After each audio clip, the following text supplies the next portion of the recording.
เด้อกินก่อนคนไหนเนาะน้องนี่ดีพ่อแม่พี่น้องเด้อ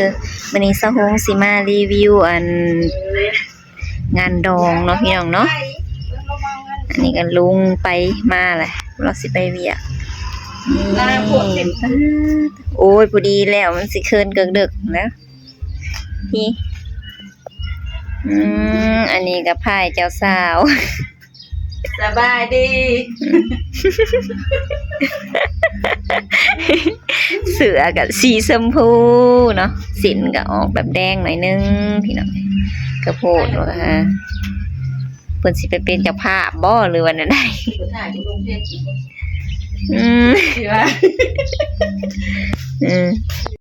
ตอนนี้วันนึงก็ให้ถ่ายรูปเบิ่งกูจะเบิ่งของถ่ายโอ้ยงามกูบ่เห็นมึงว่าว่าซื่อๆนี่ทองเป็นคือเห็นซะลงให้นั่งยังว่าโอ๊ยลูกกันนั่นนี่กับอุ่น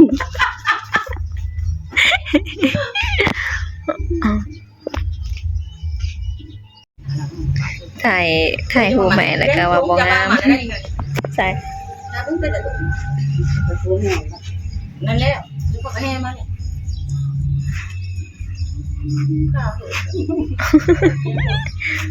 ลืมตัวจูกูได้กูกวนก่อนยังไงกูไข่ได้น้อยแต่มันใช้ถูกเลยนะ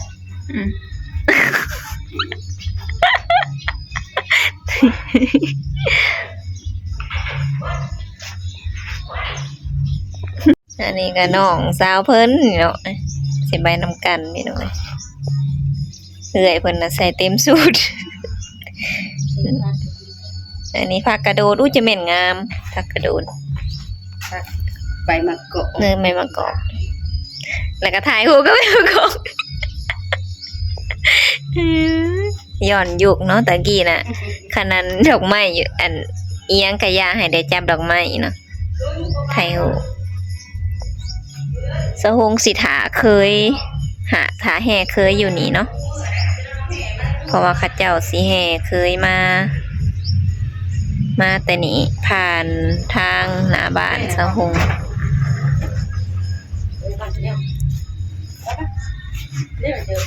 สิถาแห่เคย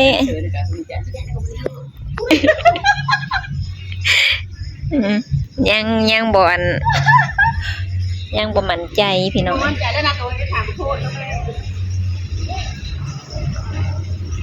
พอแม่อีพ่อเอิ้นแม่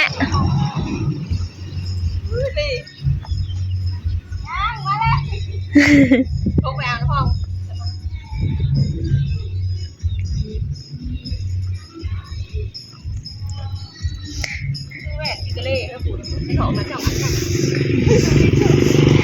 ยังบ่พออย่าบ่สำนั้นนะร้อนเลยเนาะจ้ะโอ้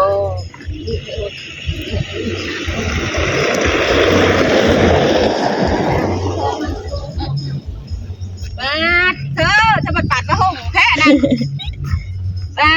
เธอลาน้อยพูดเอาไปเชื่อลาน้อยพูดจะมาเชื่อผู้เฒ่านี่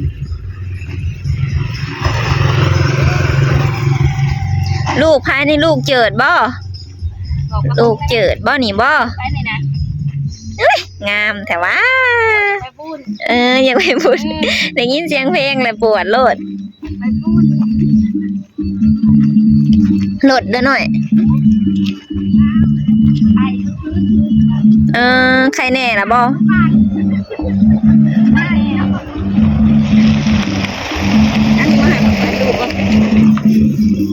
รถปะเสี่ยวใช่แหละเคยเข้ามาแล้วเขาสิเห็นเอาเมื่อไว้รถจังมานี่นะนี่เขาเสียมาเลยเอาอันนี้ไปใส่ตู้ก่อน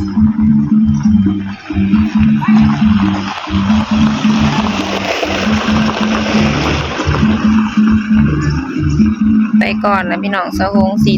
ถ้าแห่เคยจะสิไปแห่ทางใดแห่ทางนั้นยังว่าบ่แล้วจะสิไปแห่ทางนั้นบ่หรือแห่ทางใดเนาะ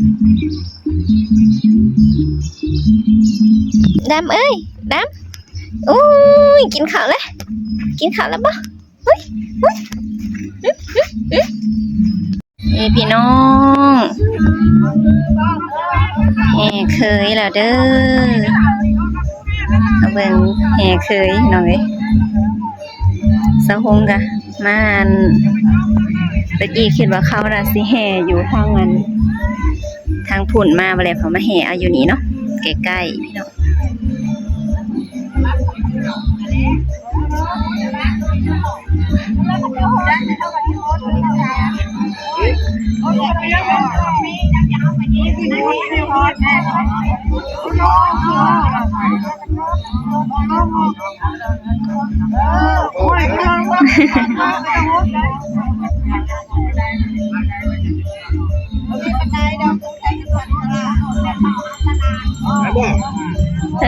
ทางนี้ก็บ้านเดียวกันนั่นแหละพี่น้องแต่ว่าอันเขาเจ้ามาอยู่พี่เนาะ มาอยู่พี่แล้วก็มาแห่เอาอยู่นี้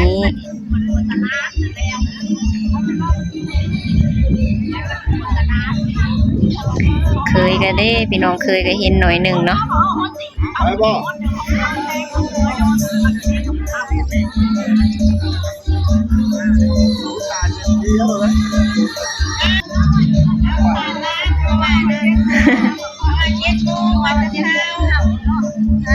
อันนี้คือเฮือนเจ้าสาวป้าตุ้ยก็ออกมาบอกว่าพร้อมแล้วนะพี่น้องถ้าแห่ไปนำกันเลยเนาะ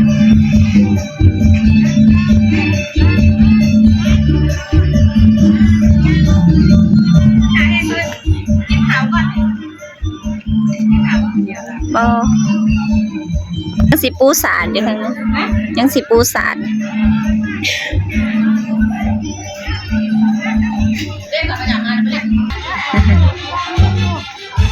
พี่น้องมาแล้วเคยแล้วเปิดเพลงหลัดค่ะ กำลังเขาเป็นชิมันเขาเป็นชิมันวัน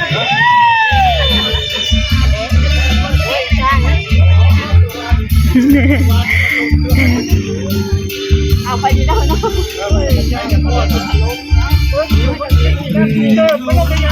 สาวอันนี้พอเสี่ยวอันนี้ทั้งฝ่ายเจ้าสาวเนาะเจ้าสาวโอ้ยหัวนี่ละโลนวลน้องเปิดประตูของข้าโอ้นวลน้องเปิดประตูของข้าเตรียมเข้าวิวาห์สมปรารถนาดังใจ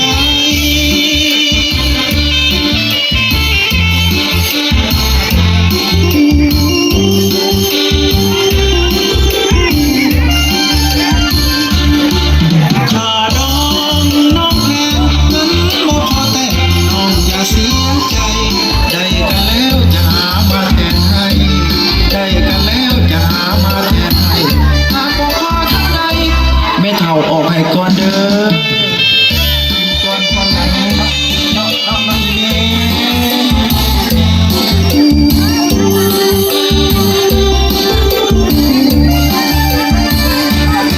งเจ้าบ่าวแต่งกายใส่เสื้อสีไทยนุ่งเสื้อไหมเพียงแค่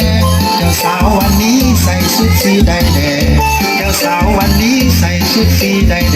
โอ้มาสมกันแท้ละเนื้อ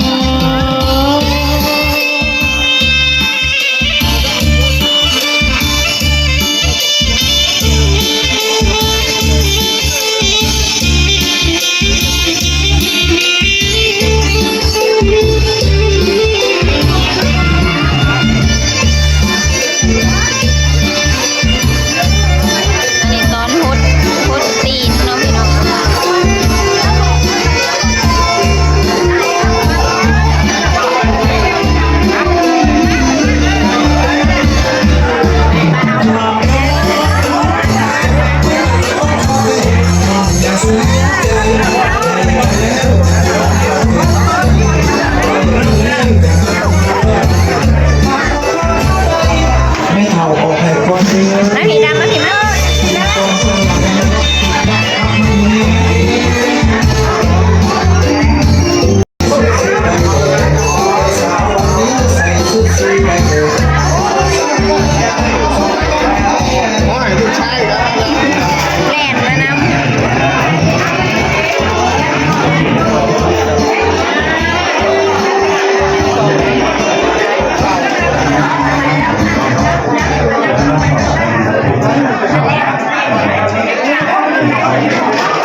ตอนนี้ก็เป็นอันจบพิธีเนาะพี่น้องเนาะตอนนี้ก็เข้าไปอันนั่งพักผ่อนแล้วเรียบร้อย พวกเขาวันละหน่วยคณะการเงินกองบ้านเจ้าผู้ทุกการพนักงานของไทยพ่อผู้ที่ได้ร่วมงานของไทยและทีมสาวเพื่อให้เป็นข้อตามการของประเพณีในงานโดยอินได้ก็มาปฏิวัติใช้ชื่อดังนั้นในเมื่อที่3 เดือนพ.ศ. 2568องค์การ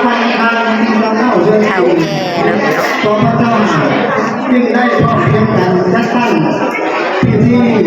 สร้างครอบครัวใหม่แก่ข้าวเตาและสะพุนให้เตาเปียที่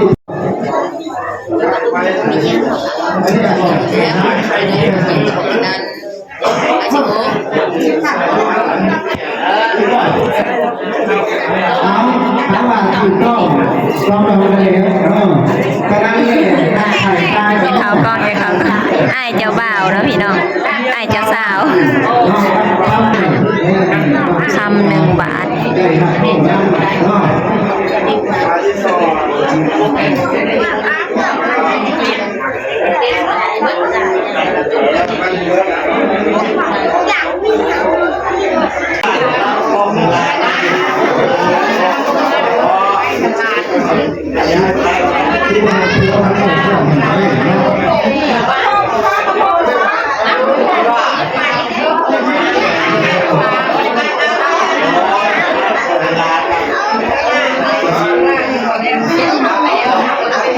ตอนนี้ก็กำลังสิบเริ่มผูกแขน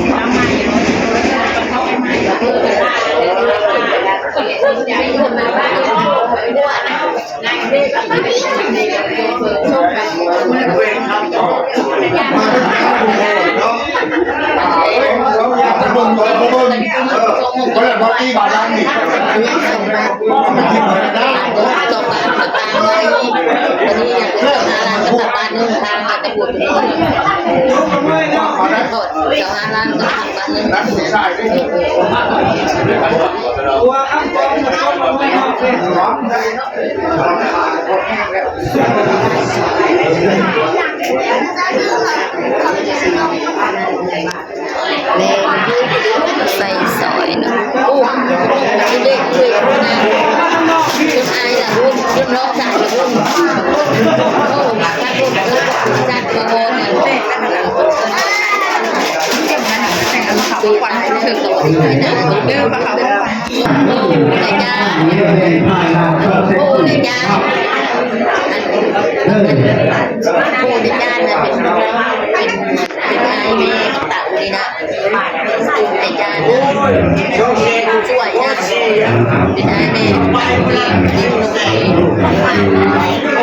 ค่าดองนั่นแนวใดก็เฮาบ่เข้าใจล้านค่าดอง50 ล้าน5 ล้านทอด25 ล้านจงบ้านไปโทษบ้านนึงกลางไปบ้านนึงโอ้2 บาทมาได้มาโอ้ทักไปโทษ5 ล้านได้ยัง3 ล้านโทษเมีย3 ล้านสรุปเนาะพี่น้องเนาะ นี่คนเงินไปแล้ว แบกเงินไปแล้วแม่เจ้าสาว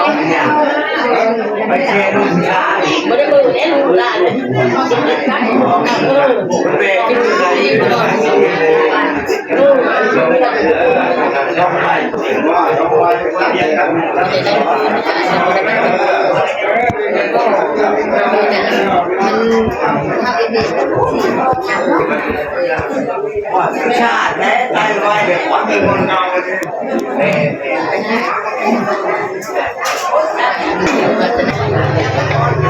โอ้มีแต่ผู้อุ้มลูกเนาะพี่น้องบรรยากาศในงานเด้อสะโฮงกสิเดคอ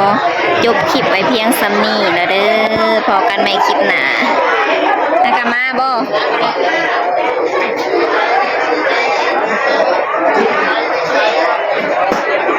อันนี้มา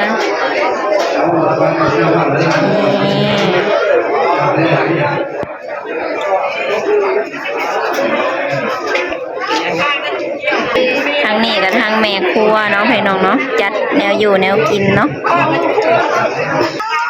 มีแต่แต่น้องหากันซอยกันไปสิเมื่อละสวยละ ลงมาจะกินแค่ก่อนทำไมมากินแค่นี้ บ่กินก็จะสิไปกินอยู่ตลาดอันนี้นั่นถือไปเลยบ่เนี่ย เบื่อไปเลย ถือออกไปเลย ไม่ใช่เขาหันเปล่าได้มือทันก็ได้สีน้ำตาลชุบ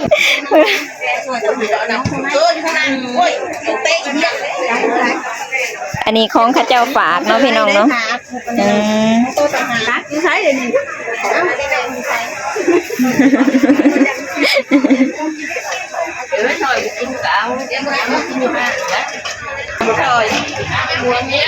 มันหนักนะบ่ถืออันนี้ก็ ไอ้นิ้วเราไปแล้วกินเลยนะจะกูไปตักไว้นะโทษจะไปตักไว้นะไม่นิ้วก็พาไปเบิ่งแนวกินเนาะพี่น้องเนาะตัวนี้ยังบ่สุกอันนี้ดิบเนาะอันนี้สุกเล็กเนาะหน้าเป็นแม่ครัวนะอันนี้อ้อมแกงบ่อ้อมเพิ่นกินข้าวรวมในงานดองกระตามนี่เลยเนาะพี่น้องเนาะ